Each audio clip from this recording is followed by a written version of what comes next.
Tambua sifa bainishi za sauti ma. Sauti ma ni konsonanti, ni sauti ya midomo ma. Pia ni sauti guna ma, ma. Pia tutaona kwamba ni nazali. Mkondo hewa unazuiliwa na kutolewa kwa mapua ma, ma. Haya. Bainisha viambishi katika fungu tenzi anywaye. Viambishi ni silabi amilifu zinazotiwa mwanzoni au mwishoni mwa mzizi. Hivyo lazima mwanzo ujue mzizi katika neno anywaye. Tutapata ni anywaye, anyweka, nyweka. Hivyo itakuwa ni nyo, nywe. Hivyo viambishi awali ni a, ambacho ni cha nafsi ya tatu umoja. Alafu kuna a, nyo, a ambacho ni kiishio. Alafu kuna ye, orejeshi. Viambishi a na ye ni tamati. Haya, onyesha aina za nomino katika sentensi ifuatayo. Alama tatu. Vita vya panzi, furaha ya kunguru. Vita ni nomino isiyo na wingi. Vya panzi, panzi ni nomino ya kawaida. Kwa Kiingereza huitwa locusts, grasshoppers.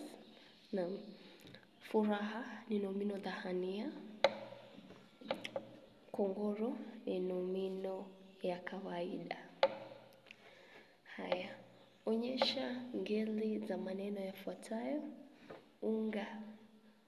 Unga umefanya nini? Unga umefanya nini? Itakuwa u. Dawati. Dawati limefanya nini? Madawati yamefanya nini? Itakuwa ngeli ya lia. Magonjwa. Kwa umoja, ugonjwa. Ugonjwa ulimla, magonjwa yaliwala. Itakuwa ngeli ya uya. Andika kwa wingi. Pahala hapa ni paki.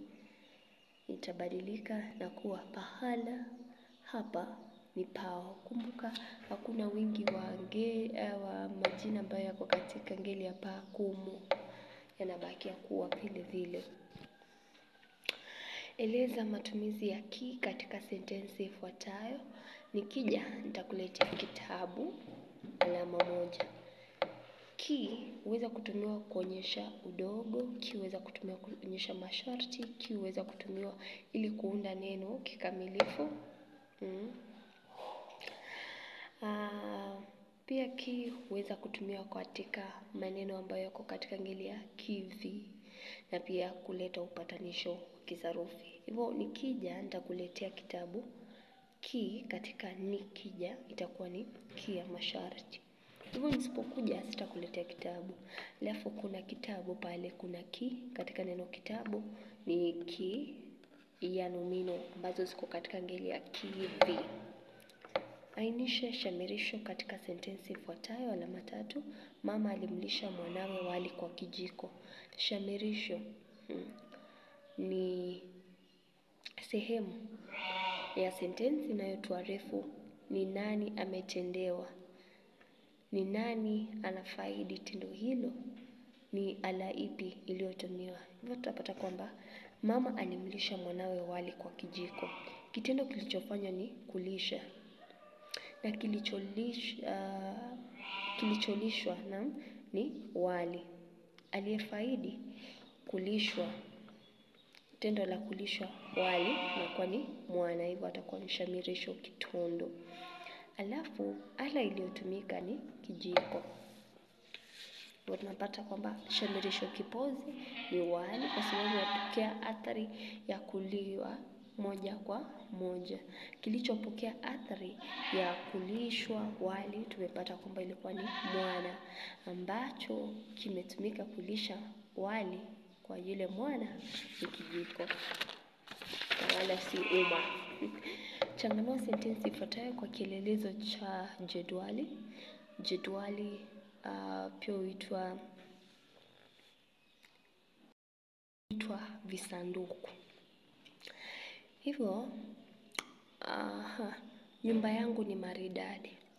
Tunajua kwamba sentensi ya Kiswahili ina kundi nomino na kundi tenzi. Hivyo tutakuwa na kisanduku chetu kirefu, the first draw, ikiwa ni sentensi, unaandika ukitumia saa kubwa. Alafu utagawa kuwe na sehemu ya kundi nomino na kundi tenzi.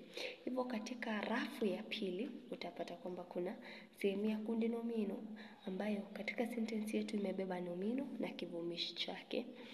Nomino ilikuwa ni nyumba na yangu ni kivumishi kimilikishi. Haya, sehemu ya kundi tenzi ilikuwa imebeba kitenzi na kielezi. Kitenzi chenyewe ni, alafu maridadi ni kielezi.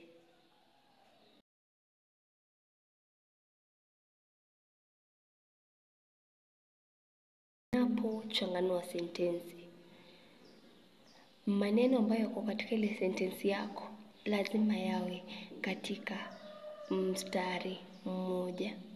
Sije tukapata neno moja liko juu lingine liko chini, la. Yote yawe katika sentensi moja, mstari mmoja. Haya, swali la 9. Sitathubutu kumpa pesa zangu, Juma alisema. Geuza sentensi kuwa katika usemi wa taarifa. Unafaa ubadili iwe katika usemi wa kuarifu. Reported speech. Kuna mambo ambayo unatarajia kuona. Patakuwa na alama za kunukuu. Kutakuwa na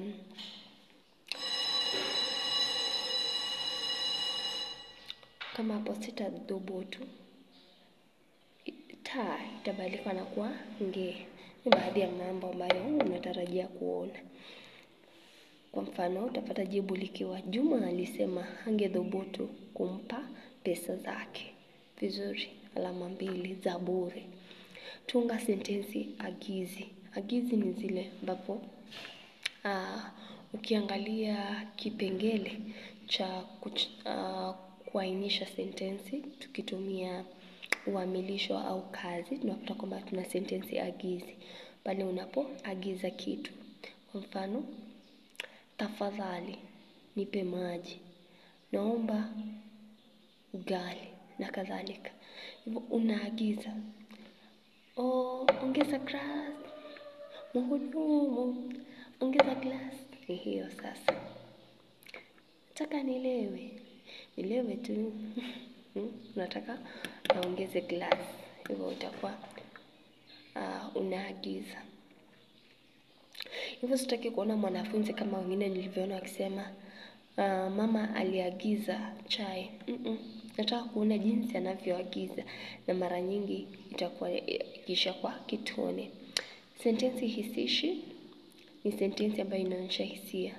Kwa mfano, furaha, tumeshinda kikombe, hurray, tumeshinda kikombe.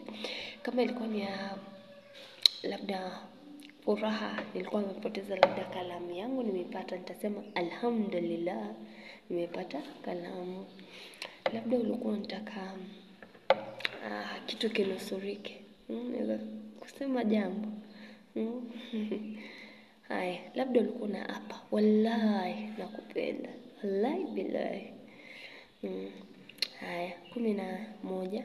Tunga sentensi moja kubainisha kishazi huru na kishazi tegemezi.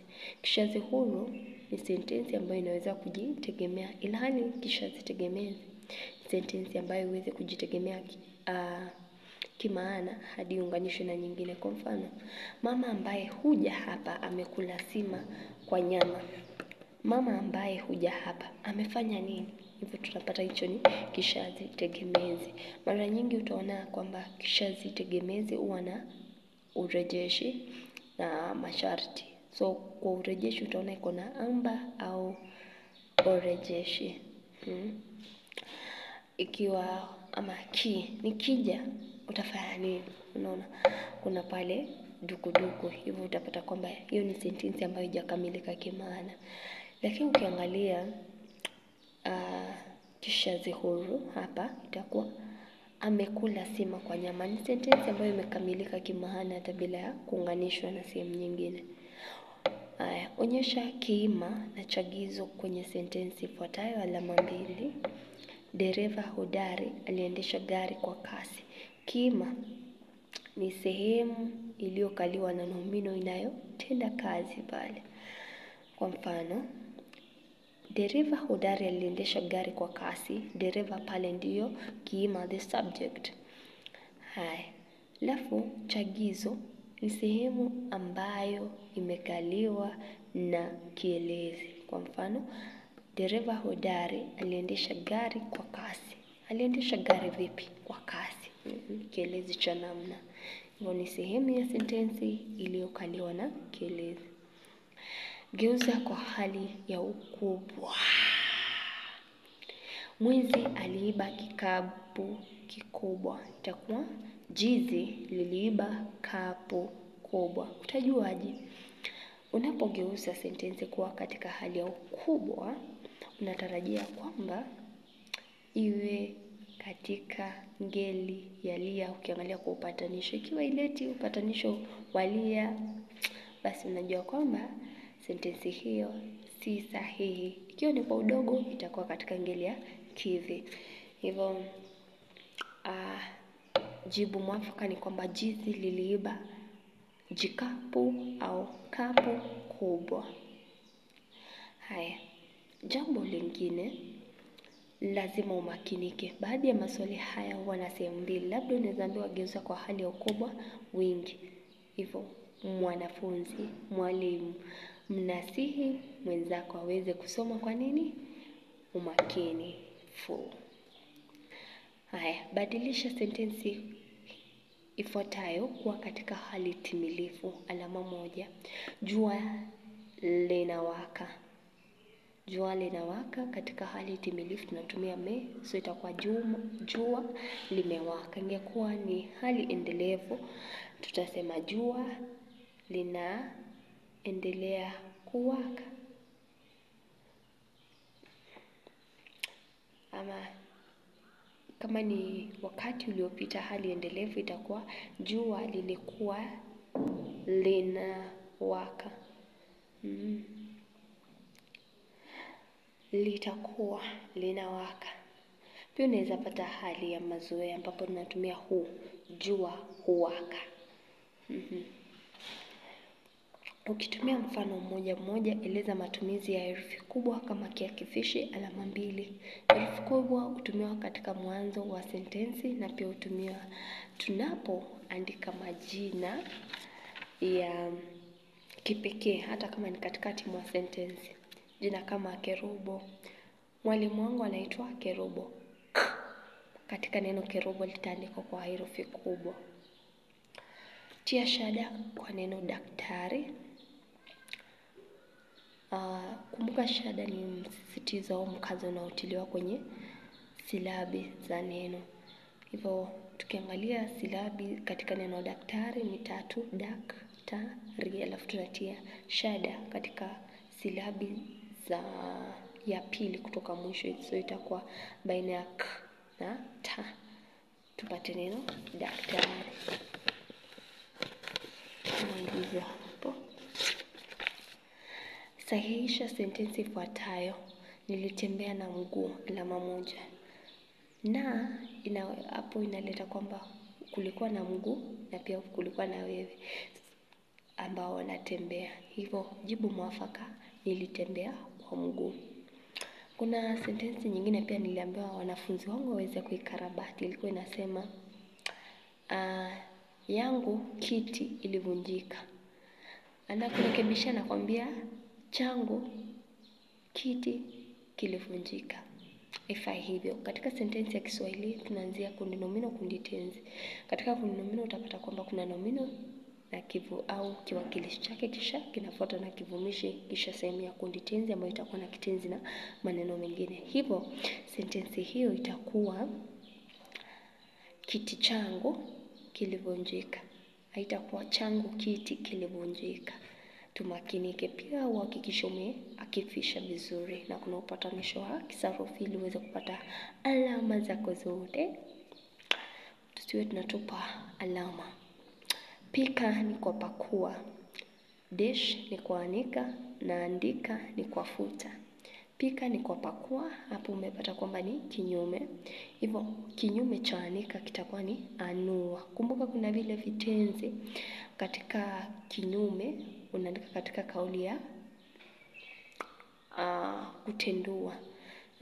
Kama ni andika ni kwa futa. Mwingine alikuwa anakuandikia kwamba fua ni kuanika na andika ni kwa kitabu. Salale, lazima ujue sehemu ya kwanza inakupa kidokezo ni nini kinaendelea pale. Kwa mfano pika ni kwa pakua, utajua unachoulizwa ni kinyume na si maneno mengine.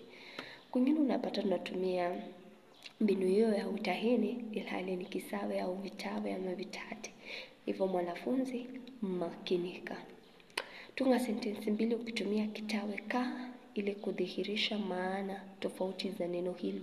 Kuna kaa mnyama, kwa mfano ka alinichoma mguuni.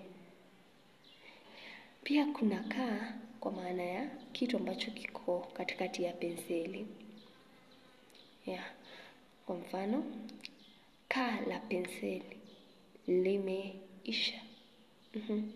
Pia kuna kaa kwa maana ya keti. Umesimama unaketi. Unaketi. Nilikaa karibu na jukwaa. Pia kuna kaa ambalo ni sehemu ya ukuni baada ya kuchomeka. Hivyo itakuwa kaa la moto limezimika. Naweza kuunda sentensi yoyote ile. Mradi iko sahihi utapata alama. Yakinisha sentensi ifuatayo. Yakinisha ni kukubali. Sentensi nasema yakinisha sentensi ifuatayo. Sijala, alama moja. Sijala, nimekula. Sijala, nimekula. Fasihi andishi. Dokeza mbinu 5 zinazotumiwa na viongozi kuendeleza udhalimu kwa mujibu wa riwaya ya Nguzo za Jadi. Swali zuri sana. Baadhi ya mbinu ambazo tunafahamu kwamba zinatumika katika kuendeleza uongozi dhalimu katika dunia ya uhalisia tulimu, na unapata kwamba kuna matumizi kama urithi, kuna vitisho, kuna matumizi ya vikaragosi proxies, kwingine unapata kuna usaliti, kwingine ni ugomvi, kwingine inakuwa ni kampeni, wengine wanatumia zawadi trinkets. Unakuja unapewa labda ni unga, tunasema mkono mtupu haurambwi. Basi hauna budi kuwapa baadhi ya hela nini, wanajisahau. Wengine ukiwapa kama ni chakula hata kuimba siku zote. Unapata baadhi ya mambo haya hutumiwa. Wakati mwingine ni urithi. Viongozi huweza kuendeleza udhalimu wao kwa kutumia urithi, matumizi ya vyombo vya dola. Kama ni polisi wanavitumia haswa katika kitabu kama kinaitwaje, Kigogo. Unaona kuna matumizi ya mbinu hiyo ambapo unatumia vyombo vya dola, askari, koti nini. Na kama katika riwaya Nguzo za Jadi tunaona kuna matumizi ya mamlaka. Mtu ako katika mamlaka kisha anaanza kutengeneza mambo yake ili awafisidi nchi yake. Watu kama wale ambao walikuwa msarifu wa ardhi, kulikuwa na mafamba ambao walikuwa natumiwa ili kutetea viongozi dhalimu.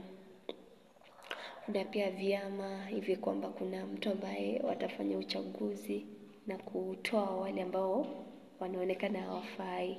Kulikuwa na matumizi ya vitisho, ugomvi kama chifu Mshabaku kuwa na ugomvi dhidi ya Mangwasha kwa kutomuoa rafikiye. Mambo ni mengi. Hivyo ukidokeza alama zozote kisha uweze kupeana mfano, utapata alama zako 10. Hadi wakati mwingine, kwaheri.